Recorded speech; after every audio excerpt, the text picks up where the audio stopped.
Hey everyone, Nicole here. I wanted to make a quick video really quick because I have a lot of people that message me and they're like, hey, you do real estate? I'm like, yeah, I'm thinking I got a buyer and seller, but no, y'all want to be real estate agents. And y'all ask me how I do it, what it took for me to get here. So I wanted to, share some knowledge with y'all really quick. I don't like my ponytail. Whatever.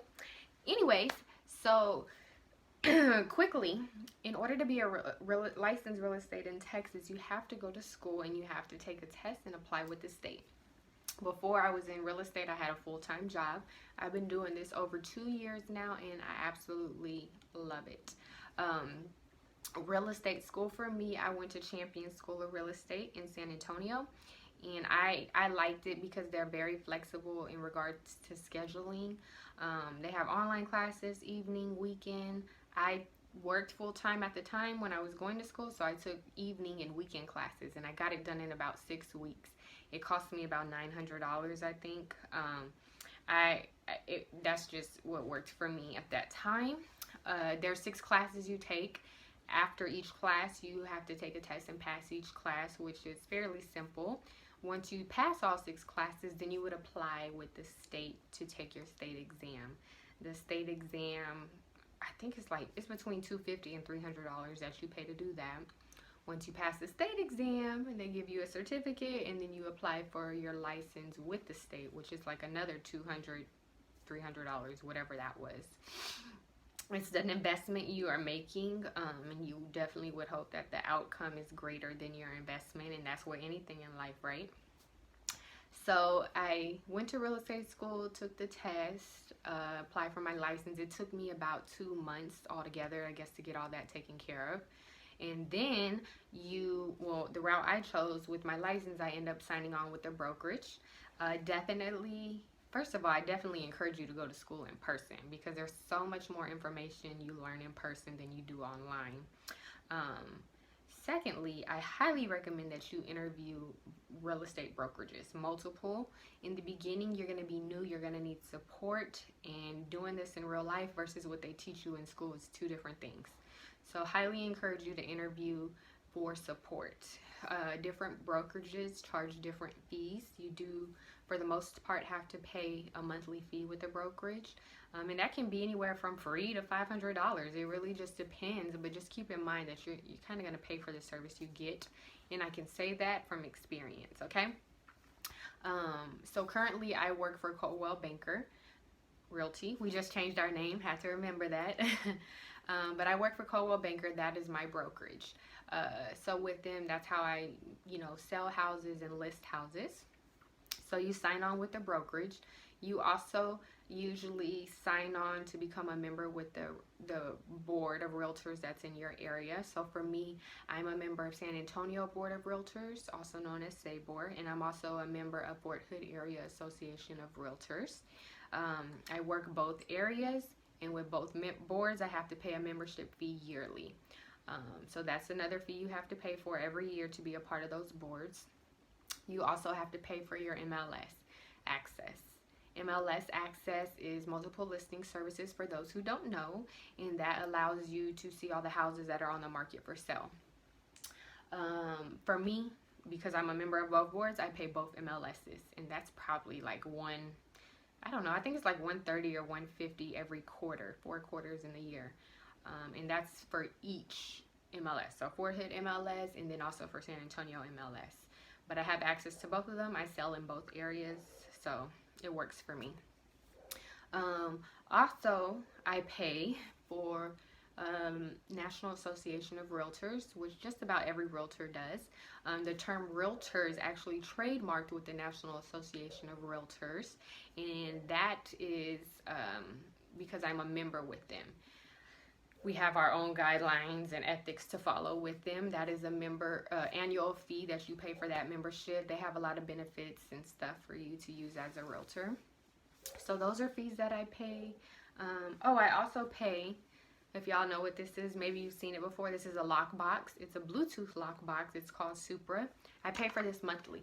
It's like $20 a month, but it gives me access to these when I'm going to look at houses, and majority of houses have these when they're going for sale. It's Bluetooth. The key comes out at the bottom. These are expensive themselves. They're like 150 bucks. Thankfully, my brokerage, Coldwell Banker, provides them to me, and so I can just check them out as I need them. So these are definitely helpful. Like I said, another fee you have to pay. When it comes to marketing, getting leads and stuff, if you are wanting to invest in that, you can. Those fees all fall on yourself. So, like, I have these calendars here. Actually, these were donated to me. But if I wanted something like this with my business card, it's a magnet actually too, I would have to pay for this. When you go to open houses and you see them with, you know, snacks and drinks, the realtors themselves pay for that. You have to pay for just about everything in this field. So keep that in mind. It's definitely, like I've said, and I'm going to keep saying it, it's an investment. But when you get paid, it's worth it for the most part, as long as you keep it coming. I also will tell you, as a realtor or a real estate agent, you are considered an independent contractor. So when you get paid, and you do not get paid until you close on a transaction, whether you're selling a house to somebody or selling a house for somebody, until the paperwork gets signed over to the other name and money gets exchanged, that's when you would get paid. But you're considered an independent contractor, so they don't take any taxes out of your check when you get paid.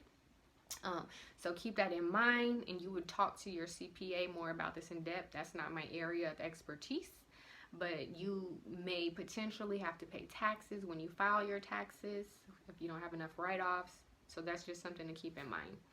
Another thing is that in this field, as an independent contractor, usually health insurance or retirement is not provided for you.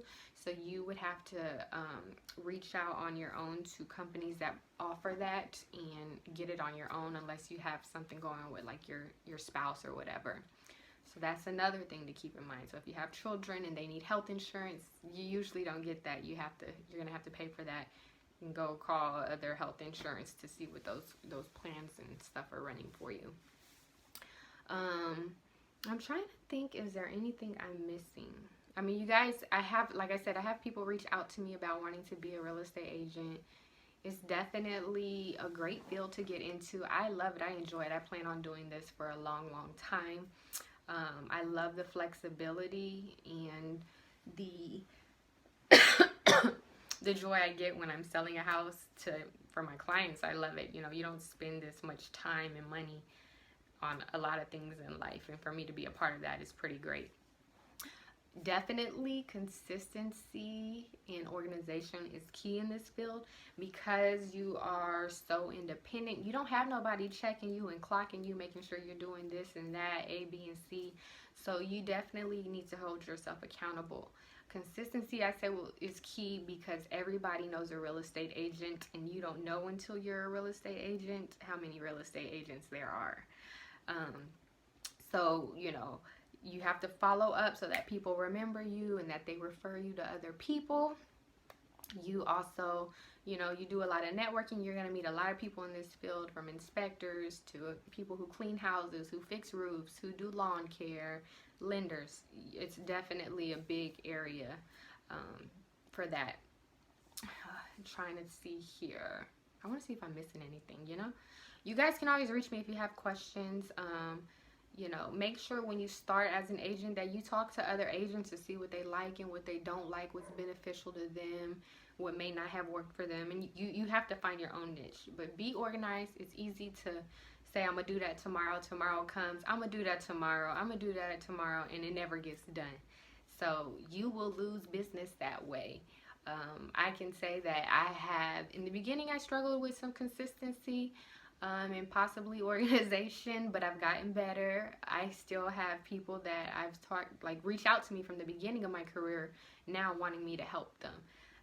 Like I said, just follow up. Definitely follow up and keep track of who you're dealing with in this field, because you meet so many people. It's so easy to lose contacts and get lost in the sauce, basically. But reach out to me if you have questions. I encourage you to follow your dreams. And I wish you the best of luck if you do decide to join this field. I hope that you're very successful in it. You can definitely go very far if you push yourself, you stay consistent and on top of your job. So good luck to you. Like I said, that's my new word. Like I said, just continue to pursue your dreams. Reach out to me if you have questions. Tell a friend. Make sure you're doing your footwork before you dive in and invest so much. Ask questions. I will talk to you all soon.